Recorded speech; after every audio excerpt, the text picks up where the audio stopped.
Hello everyone, today is 25th of December, and first of all my congratulations to everybody who celebrates Christmas today and best of wishes. Now it's 20 to 12 in the morning Moscow time. I'm Levan Gudadze and this is my first update for a day in which I will share all the main news that are making headlines in Russian media outlets and Russian language pages on different internet platforms. I will try to make update as short as possible, although there are some quite interesting and important news that I'd like to share with you for this moment. But before I start, let me mention my channel on Ramble, if I may. Our community did reach 1900 on Ramble, and if you are watching this video on YouTube, please consider to join our community on Ramble. Also, you can see link of my Ramble channel under this video in description box or in the pinned comment. As many of you are already informed, my channel never was monetized on YouTube and will never be monetized, while on Ramble my channel are monetized. And if our community will grow on Ramble and if view numbers grow also under on my videos, at some point in the future, in 6 months, 10 months time or more, Ramble may become a significant source of financial support for our project. And of course it will give me a chance to further develop project and create additional content, not just about news and politics. So it is important for me, for this project, so please consider to join our community on Ramble. I hope we will manage to reach 2000 before end of this year, in next several days. That's been said, let's talk about news now, and first of all, short summary of the situation on Ukrainian battlefield. According to reports from Russian media and Russian military channels, there was no crucial changes on any of the sectors of the front line during the previous 12 to 24 hours. Operational pause is holding mainly, although there are some hotspots, of course.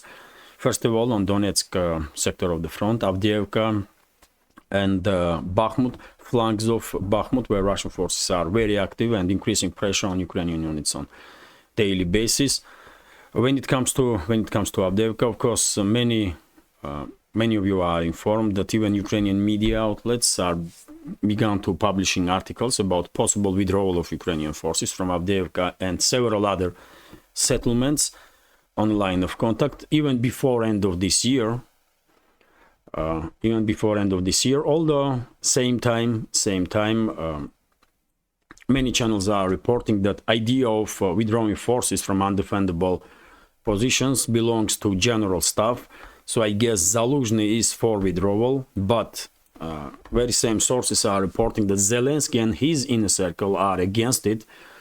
So it's hard to tell what will eventually, which opinion will eventually prevail, and how Ukrainian units will conduct themselves on a line of contact. Will they begin withdrawal or not? But pressure from Russian side increasing on daily basis on all the directions, especially in the South Donetsk sector, in Donetsk sector, and Krasny Liman sector of the front line. And if Ukrainian forces will stay in their positions and will not withdraw, it will just increase likelihood that additional number of Ukrainian brigades will be neutralizing these undefendable directions. Just look at, for example, Avdiivka. City is under operational encirclement. Nothing can go in and out of Avdiivka without being noticed by Russian forces and without high risk of being targeted by artillery, drones, missiles, and so on. And quite similar situation is happening on other sectors of the front line. Lately, Russian forces began significantly increasing pressure on Krasny Liman sector of the front line, and Ukrainian units are basically on edge of Zhiribets river at this point. And in upcoming days or weeks, Russian units may establish control over the Terny settlement, Novosadove, settlement Yampolovka, and then Krasny Liman. Liman may become a point of Russian attention, which means that situation for garrison, let's say in Seversk, for example, will deteriorate significantly, and we should take into account that Russian forces are on offensive on from southern flank of Seversk. Also, Vysyola settlement was mentioned in reports from this zone many times. Also, Razdolovka settlements, which definitely indicates that Russian side is preparing ground for something big in this direction also. And when it comes to Bakhmut area, well, it's only a matter of time when Russian forces will begin their operations towards inside the Chisov Yar, not towards, but inside the Chisov Yar itself. Russian units are now fighting for Bogdanovka settlement. It's easy to get confused, man. So many names of those settlements. For Bogdanovka settlement, and once Russian forces will establish control over this field area in between Bogdanovka and Ivanovskaya, I believe we will see Russian assault on both these settlements. And after that, it's Chisov Yar. Ukrainian forces will probably withdraw towards this water channel, but I don't think they're gonna be able to hold on to these positions for long.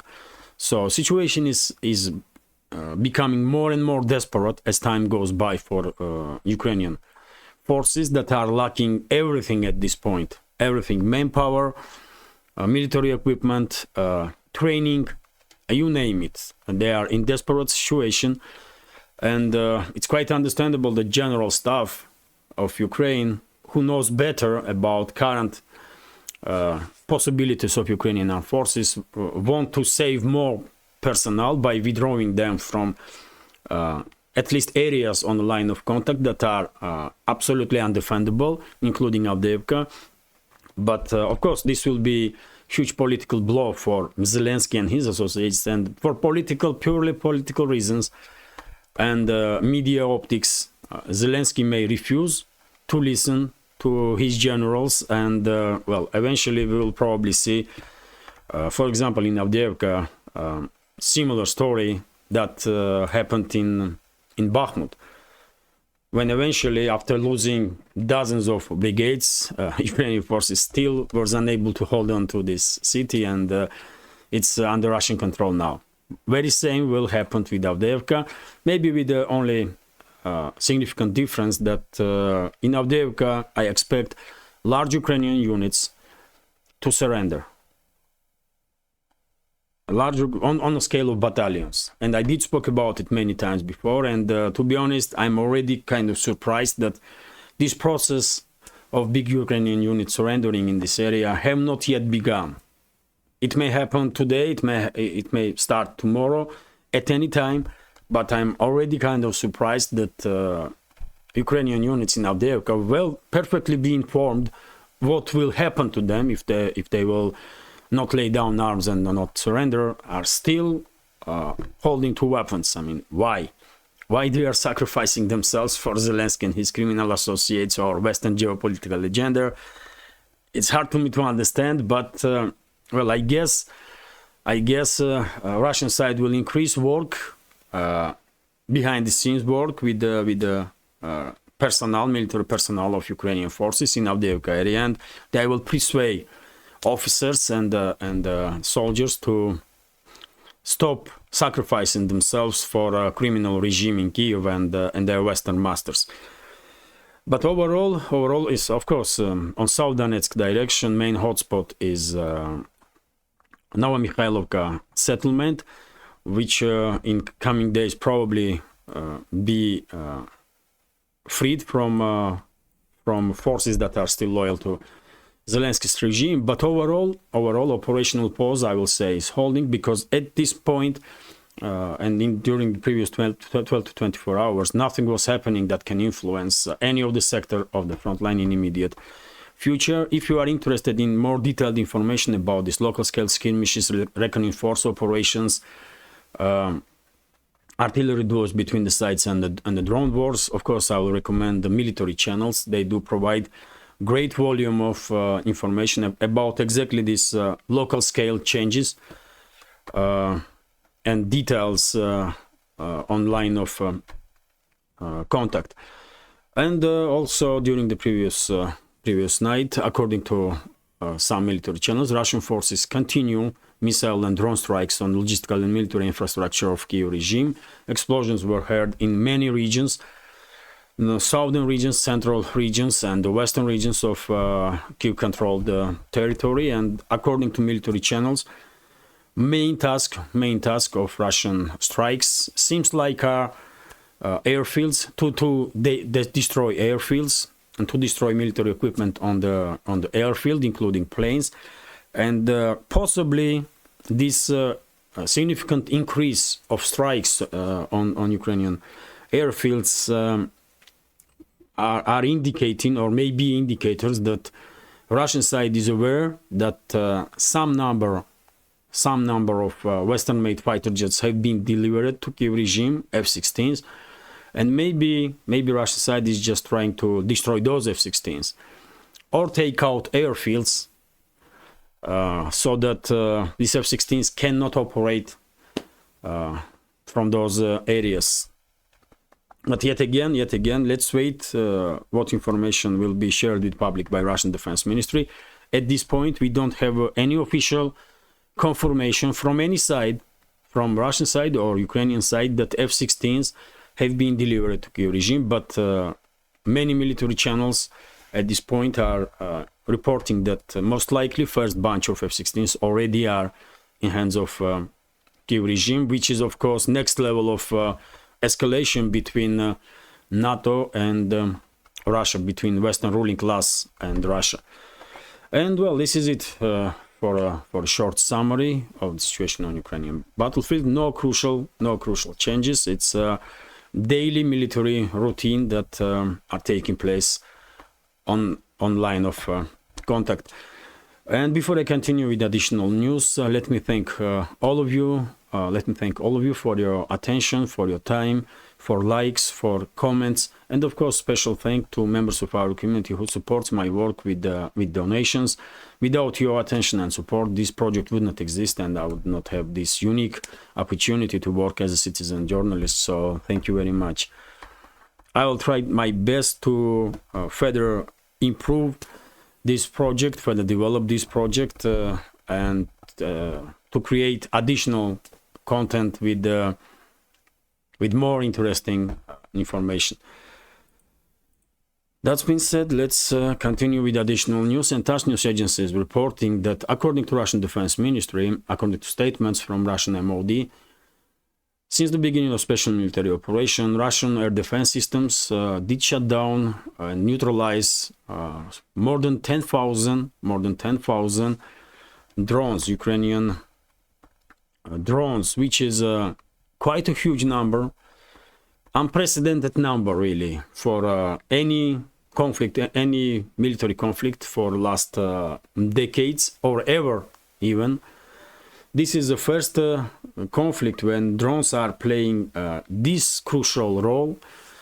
All type of drones, surveillance drones, strike drones, and so on. And I guess once this conflict will end, defense ministries worldwide and general staffs will rethink their strategies because drones definitely are making obsolete many weapon systems that used to be we used to play a crucial part in military war games or military planning of their countries worldwide.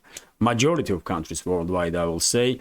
Just imagine a few $100 drone can easily take out main battle tank, for example, modern main battle tank that costs up to 10 million, let's say Leopard 2, which is quite significant, isn't it? And of course, as a result of this new knowledge about modern warfare, not just drones will and drone productions and developments will become a crucial direction, but also radio electronic warfare will become another crucial direction where significant developments will take place, especially in production of compact radio electronic warfare systems to protect individual military vehicles and possibly even soldiers.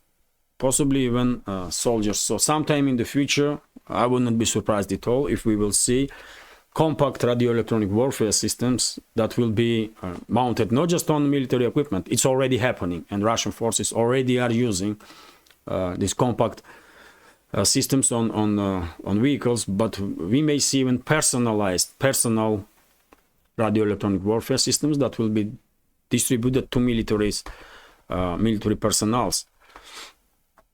because drones definitely are menace for everything and everybody on line of contact, and without serious radio electronic warfare systems, nobody is safe. Let's continue. RT is reporting that Ukraine is planning to multiply forced conscription checkpoints, which is not surprising at all. Let's read several sentences. Ukrainian authorities will start erecting roadblocks around the cities and between the regions in the last week of December, with the aim of catching draft dodgers. Nazary Kishak, military officer and former municipal council advisor, has claimed more recruits are needed, according to him, to ensure the timely rotation of troops currently on the front line. He added, well, we all know that last week actively have been discussed in Ukraine this topic of another wave of mobilization of 450 to 500 reservists, 500,000 reservists. Well, it's quite obvious that these reservists are not gonna join Ukrainian army and fight for Zelensky and his criminal associates or Western geopolitical agenda and Western ruling class by their goodwill. These people have to be forcefully mobilized by Kiev regime, and that's one of the steps in this direction. They will create these checkpoints just about everywhere, and most likely people will be kidnapped now on roads, on the entrances of the city or between the regions. Unfortunately, at this point, no one gonna be surprised with this information, because kidnapping and forceful mobilization in Ukraine is a thing for a long time. Maybe some people in the West are kind of surprised, but not our community, because I did share so many videos of these forceful kidnappings that are taking place in Ukraine on my Telegram channel, that, you know, so. And also, to continue this topic of forceful mobilization, Defense Minister of Ukraine, Rustem Umerov, his name, I believe, said that, let me read this one also. Ukraine has been working on a single database to list all potential recruits, with a system to deliver digital conscription notices already in the work. Defense Minister Rustem Umerov has revealed. So what they want is to create a single database and then send conscription notices by phone.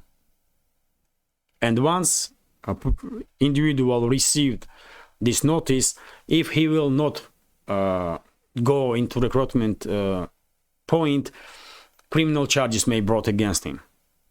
So this is another attempt from Kiev regime to terrorize people in Ukraine and Ukrainian refugees outside, because Umerov did also said that notices will be sent to Ukrainian citizens outside of Ukraine, and they will be they have to go back to Ukraine after this notice have been received and be recruited, basically. And if not, then sanctions will be imposed against those people. And what sanctions? Of course, very few people probably will go into these recruitment offices once they will receive this notification on the phone. Rest of them will be forcefully mobilized, kidnapped, whenever Kyiv regime representatives will find them. And most important point here is that criminal charges will be brought against them, and then Western countries or EU member states, let's say, will use this issue that criminal charges have been brought against these people, refugees, Ukrainian refugees in Europe. They will use this as a reason to take refugee status from these people away and basically deport them as criminals. So officially they will have a justification that they are deporting not recruits or not reservists, but criminals, because criminal charges are brought against them.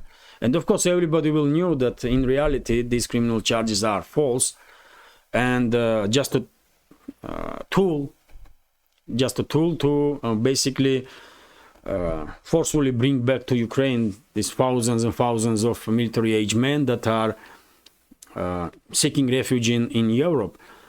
But, well, who gonna stop them? Tell me.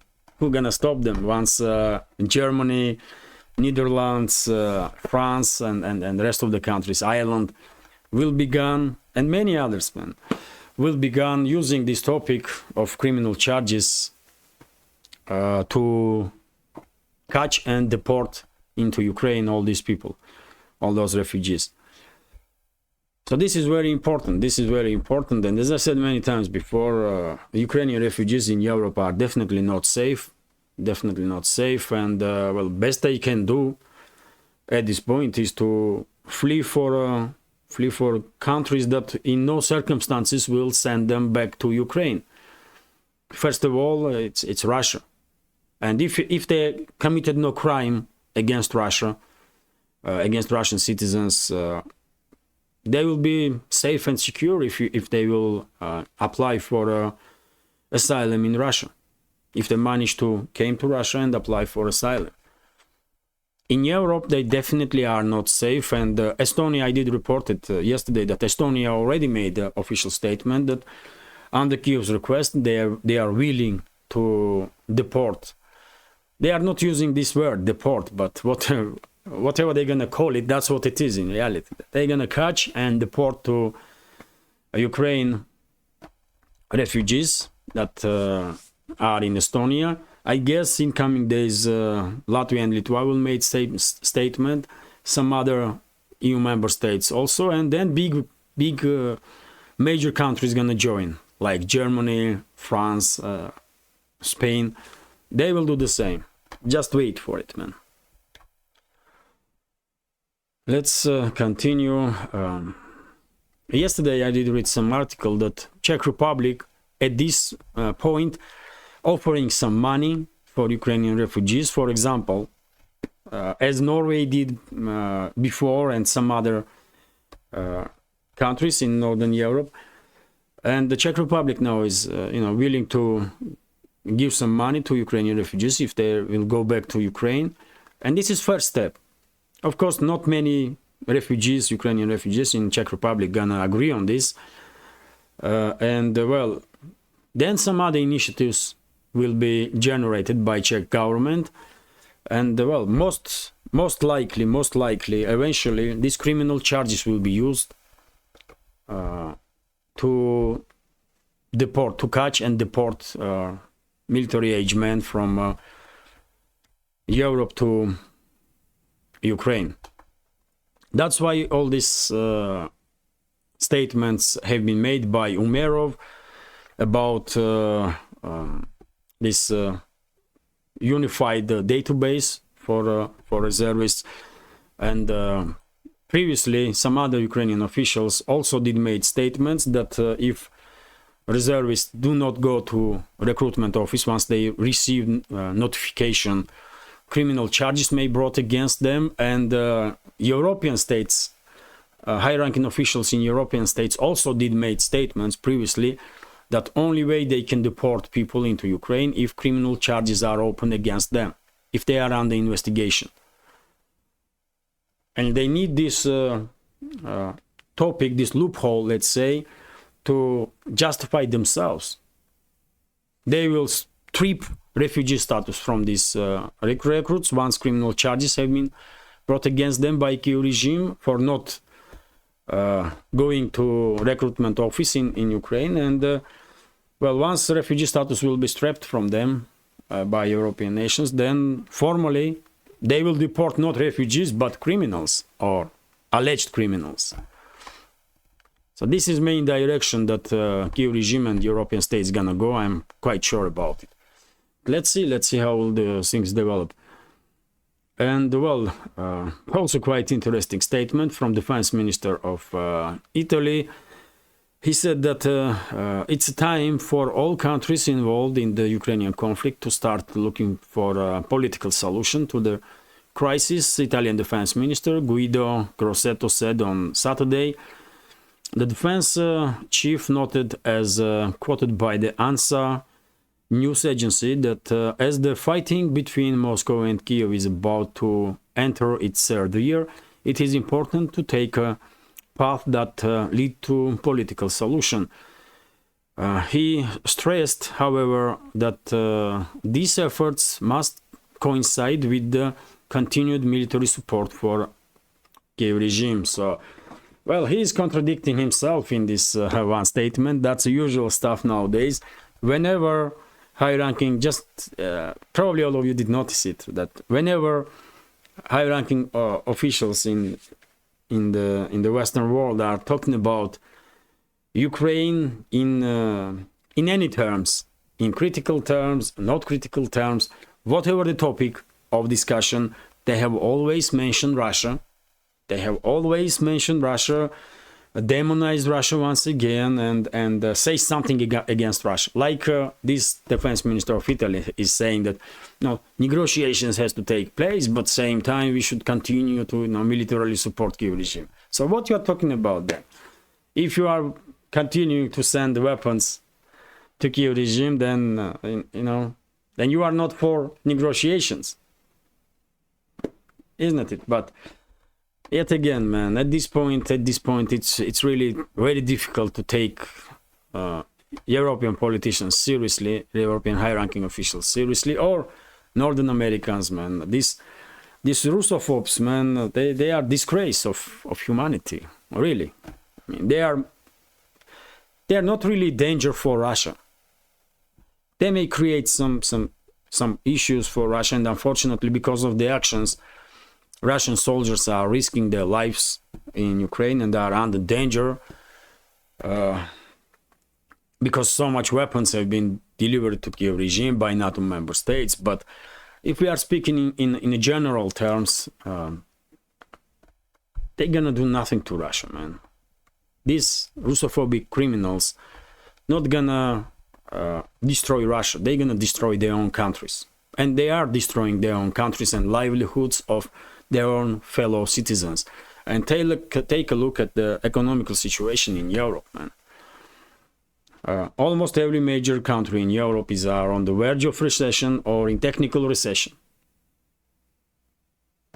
And things gonna only escalate further in social terms, economical terms, and eventually in political terms also, because at one point, people in Western states will fed up, man, with this craziness of their elites. That's how it's gonna be, man. Propaganda may work on majority of Western societies only for so long. At some point, majority of societies will begin wake up, and or they're not gonna like what they will see, But anyway, let's continue. RIA Novosti is reporting that Netanyahu, Prime Minister of Israel, did make statement about further increase of a zone of military operation in Gaza Strip. Well, during the previous days, some other high-ranking officials Israel did make statements that IDF beginning operation on the southern part of Gaza Strip, and well, question is rising where Palestinian refugees should go, where Palestinians in Gaza Strip should go to be safe. Where is the safe place for them? And unfortunately, answer is Egypt. Answer is outside of Palestine, because there will be no safe place for Palestinians in a Gaza Strip.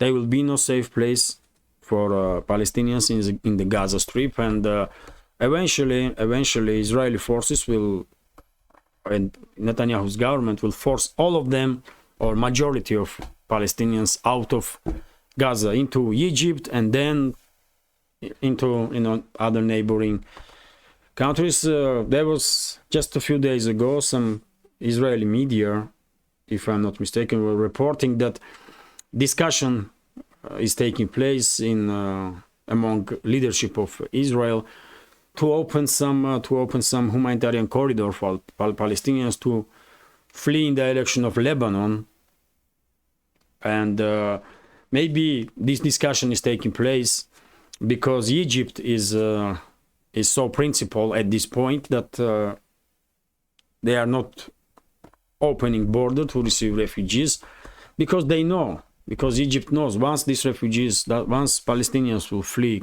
Gaza, they are not going back.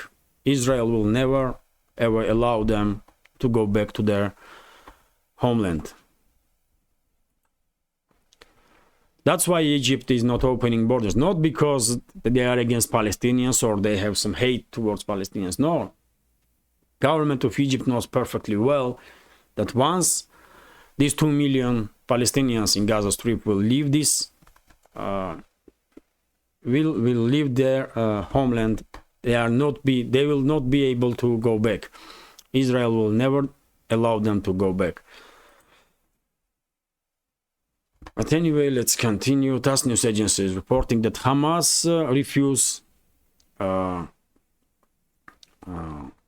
conduct negotiations with Israel until IDF will not stop its military actions. This is second time in last 5 to 7 days when Hamas makes such statements that they will conduct negotiations only once IDF stop military operations. This approach not really works for now, and the Netanyahu's government is, not really willing to stop military operations, and I don't think they even care, Netanyahu and his associates. But that's a position of Hamas, at least for now. TASS news agency is reporting that Israeli ambassador in the US made a statement that US leadership did not try to stop Israel from conducting operations in Gaza. Lately, Western media outlets, I guess, under order of ruling elites in the US, began publishing these materials, these articles, that to somehow save the face of Biden and his administration, maybe because significant number of supporters of Democrats and Biden and his administration, significant number is pro peace and anti-war, and they don't like that Biden's administration is in full support of everything that Netanyahu's government does. And articles in the Western media, in the US major media outlets, have been published recently that US is critical of these actions of Israel, US critical of that actions, US is calling for Netanyahu's government to do everything to minimize casualties and so on. Of course, this is damage control media operation on part of ruling class in the US and Biden's administration. And recently also publications have been made that US was warning Israel against this against large-scale military operation in Palestine, when reality, all these articles are based on false narratives. This is just a damage control media operation on part of White House, and in reality, actions of White House speak volumes. They may formally make any statement they want, but in reality, what they do is they are providing with dozens of thousands of shells, bombs, missiles, and so on, you name it. Everything that Netanyahu's government requested have been delivered and will be delivered. And the people in the US know this. And of course, Biden and Democrats are losing their own supporters now. They are losing their own supporters because there are huge divisions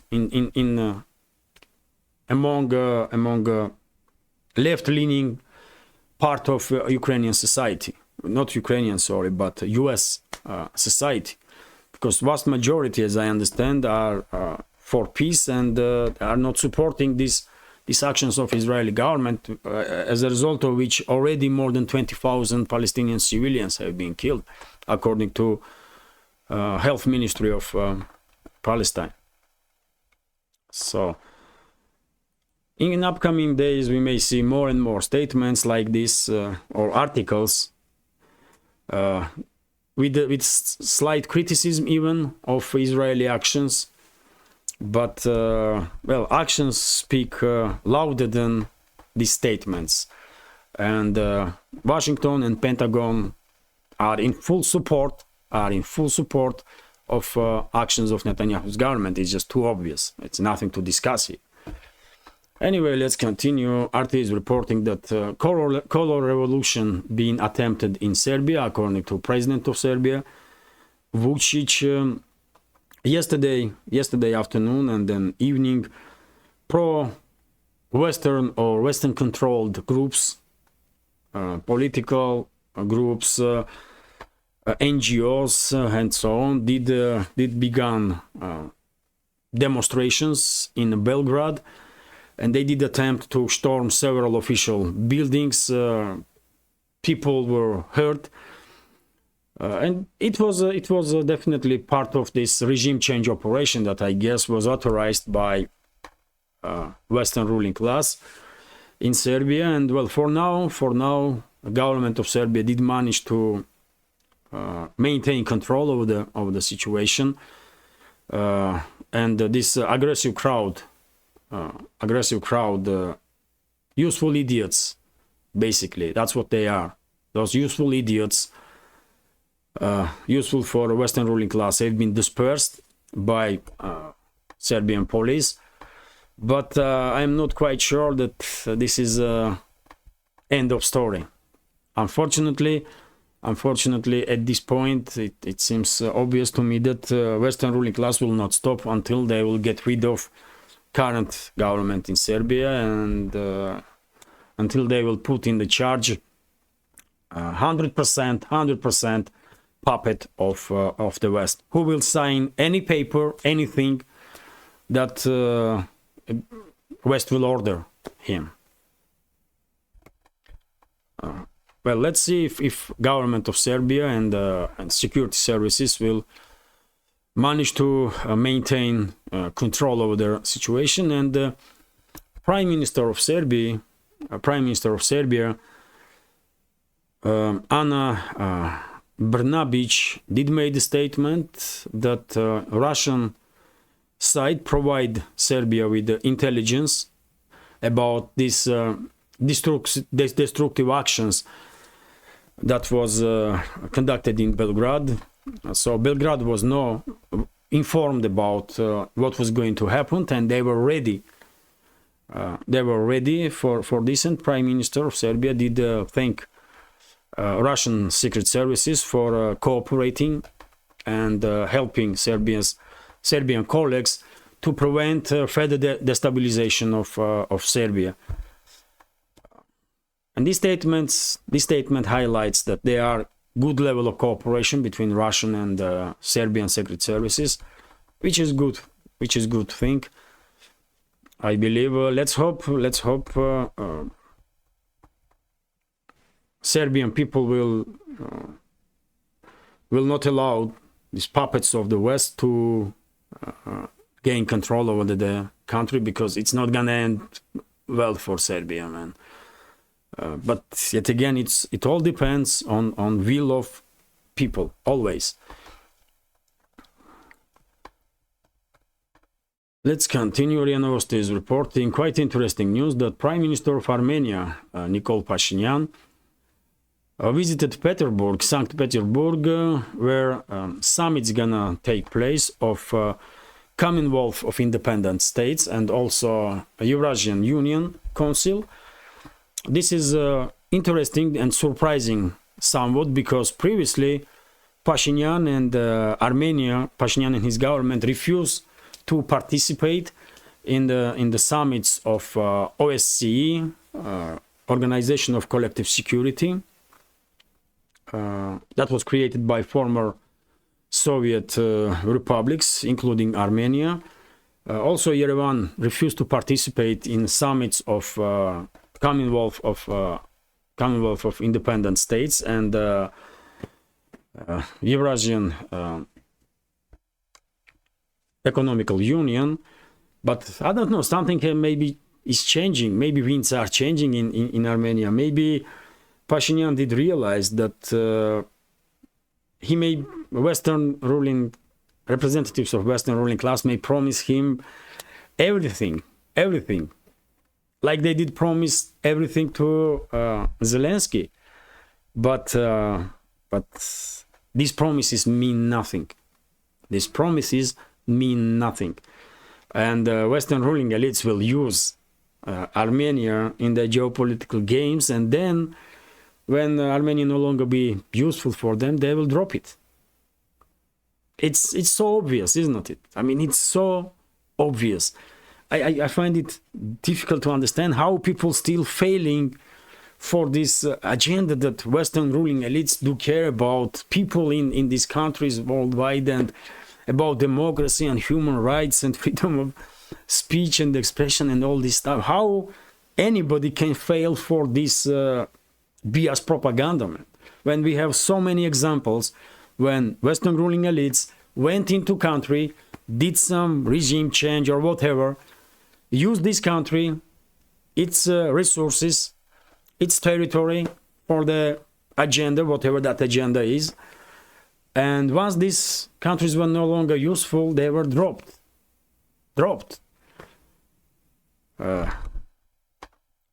Like it will happen with Ukraine, and it's already happening with Ukraine right now before very our eyes. And maybe Pashinyan or some people in his inner circle did realize that if they will continue to follow these orders from their Western masters, they're gonna destroy Armenia. And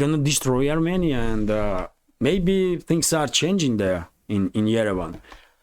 Who knows? Let's hope so. Let's hope, because it was heartbreaking to see how relationships were degrading between Moscow and Yerevan. It was, because of the actions of Pashinyan and his government. But I don't know. Let's see. Maybe things are changing there in Yerevan. Who knows? But at this point, surprisingly, Pashinyan and Armenian delegation will participate in summits in the St. Petersburg. That will begin tomorrow, by the way, of Commonwealth of Independent States and the Eurasian Economical Union. At least something good, some good news when it comes to relationships between Armenia and Russia. Let's hope relationships will go back to at this point at least to a working level, and then hopefully towards towards friendly and strategic level. And well, TASS news agency is reporting that Nobel laureate Robert Schiller did warn Western world and US in particular that if they will use frozen Russian assets in any way, shape or form, including to formally use these assets for Ukraine, they will provoke catastrophe for current financial and economical system, which is based on Western financial system and economical system, which is true.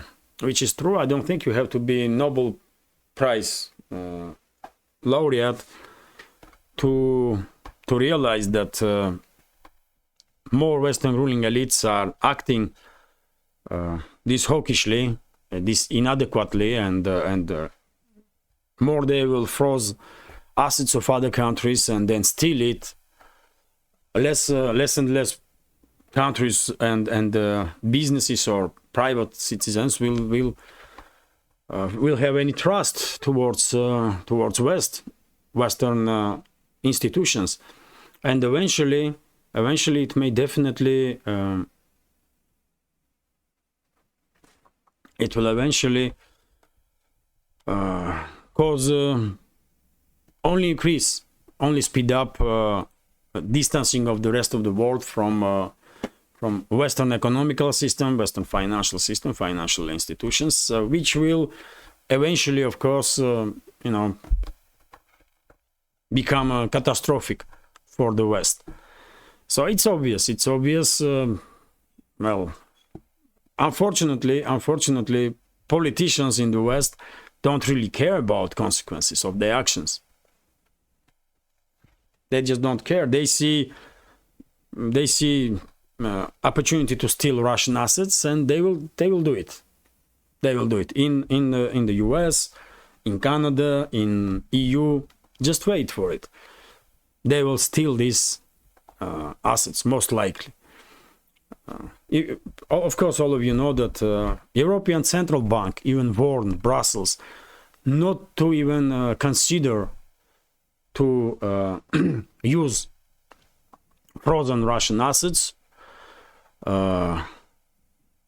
in any way, just to leave it, because it will be devastating reputational damage for EU. But Brussels, do Brussels listen to European Central Bank? No, they don't care, man. They are on their daily basis almost are making statements how they're gonna steal Russian assets. So RT is reporting that Biden tells media to start reporting the right way. That's for you freedom of speech in US. Freedom of speech in US, man. That this individual that is formally called the president in US, although he does not make any decisions, only signs papers that he is given. He is teaching now journalists how to do their job. Okay, and then tomorrow Blinken will come out on the stage and say that, you know what, freedom of speech and media has to be independent and so on, and there is not everything okay with these topics in this country and that country. You know, this is not even double standards. This is not even funny no more. This is sad. Everything that's happening in the Western world is really sad at this point. RT is reporting that share of yuan in global payments rising.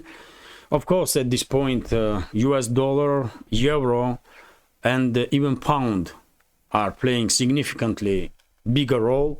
Even British pound, UK's pound, do play significantly bigger role than yuan, Chinese yuan. But as time goes by, if BRICS will not come up with its own currency, separate new currency, which will straight away will become a world's reserve currency. Well, if there will be no BRICS currency, then yuan slowly but surely will definitely take position of this alternative reserve currency for businesses, for countries worldwide that want to, protect their investments and stay away from dollar, from euro, from pound or Western financial institutions and the system. And the process is inevitable at this point, I believe. India may have also ambitions, Indian rupee, to become a much more attractive currency for the world, but for this, India has to at least double its GDP, double its production and export capacities, while China already are in a position when Chinese economy is so big that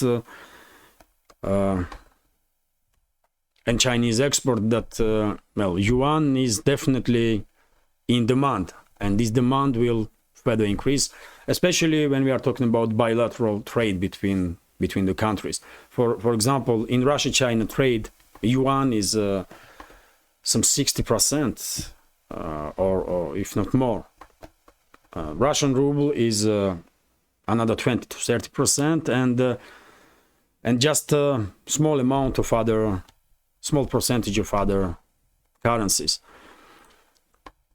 So yes, if BRICS will not come up with its own currency in next 3 to 5 years, then Chinese yuan gonna do the job, and Chinese yuan gonna become a reserve currency for all the businesses, all the countries that are no longer trusting Western financial institutions and the system and Western currencies, dollar, US dollar, euro, and a British pound. And this news gonna be last one for today's first update. RT is reporting that Russia is short of 5 million workers, according to data.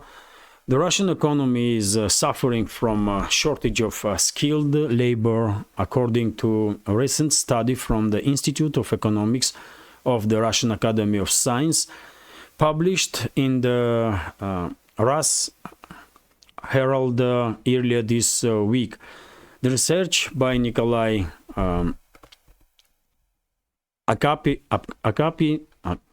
Akhapkin shows that as of the end of 2023, Russia will be short approximately 4.8 million workers. Well, this is a big issue, of course. This is a big issue. Just recently, there was some experts that were saying that Russian economy is not just did not collapse as a result of Western sanctions, but Russian economy is overheating. Economy was overheating, and some steps had to be taken to slow down economy a little bit. And well, this number here, 4.8 million workers are needed, additional workers are needed for economies, proves this, isn't it? Just proves that Western sanctions definitely failed, and Russian economy not just did not collapse, but it's on a march. It's on a march, and it's developing in such a rapid speed that there is huge deficit of workforce now, and I believe Russian government will be forced to come up with some, I don't know, some ideas, some negotiations may be conducted with first of all neighboring countries, of course, but also with other countries worldwide, so that citizens of other states will be able to come to Russia for work and to live here, because well, how else you gonna deal with this issue? So at one hand, this is good news that economy is doing well enough that it's a shortage of workforce, but in other hand, this is not that good news, because businesses need additional force to further develop, isn't it? To continue their growth. So I guess some solutions will be found. Some solutions will be found, and and millions of people will receive visas or permits from Russia in easy way, without a huge bureaucracy, to came to Russia to live and work. And that's how this situation gonna resolve. Russia definitely needs more people. Definitely. It's a huge country, and government does what it can to stimulate families to have more and more kids, but even more have to be done. And this is it for now. I hope you will find this update interesting, informative, and if so, please consider to like this video and leave some commentary about any topic you like, and please share video with your friends on any of the platforms that you are active on. Well, before I go, let me I forgot, I was planning to say something. Yes, I was planning to say about my working graphic towards the end of this video, schedule. So I think I will do updates, at least one updates. I do understand that now it's Christmas, New Year celebrations, and not that many people have a time for news in general and news updates. I understand that, so I will have next days just one update, main update, and I will be active on the Telegram. When it comes to day offs, on 1st of January and 2nd of January I will probably have day offs, and from 3rd January I will begin working as usual. That's when it comes to schedule. So I will only have 2 day offs on 1st of January and 2nd of January, and maybe, dear friends, maybe before end of this year, I almost forget to mention this also, before end of this year we may have a guest. Very interesting guest, expert in field of military terms, in field of military, in field of geopolitics. If everything will work out, this interview, this conversation gonna be very interesting to me personally, and hopefully you'll also find it interesting. I'm not saying names yet. I want to make sure that this interview will happen. So that, yes, before end of this year we may have an interview, we may have a guest on the show. And this is it for now. As I said, I hope you will find this update interesting, and if so, please click that like button, leave some commentary about any topic you like. Share this video with your friends, and if you think this channel, this project is interesting, useful, informative, has some potential and deserves to exist, please consider to support my work with small donations through PayPal, buy me a coffee, or by subscribing to my Patreon page. You can see links under this video in the description box or in the pinned comment. This is it for now. Have a great, wonderful day and take care.